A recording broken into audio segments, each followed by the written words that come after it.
computers. What started off as a small lie but then snowballed into, this is my life now.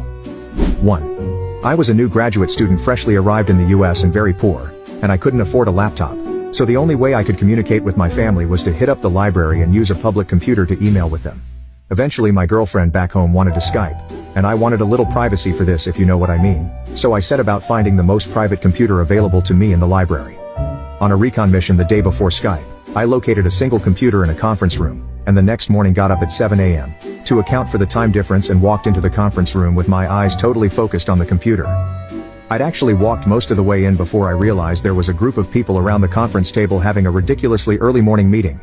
The guy at the head of the table, apparently thinking I'd showed up for the meeting and that I was heading towards him, handed me a paper that said agenda and said he was so glad a graduate student had shown up, then launched into the most incomprehensible talk about electrodes and chemistry.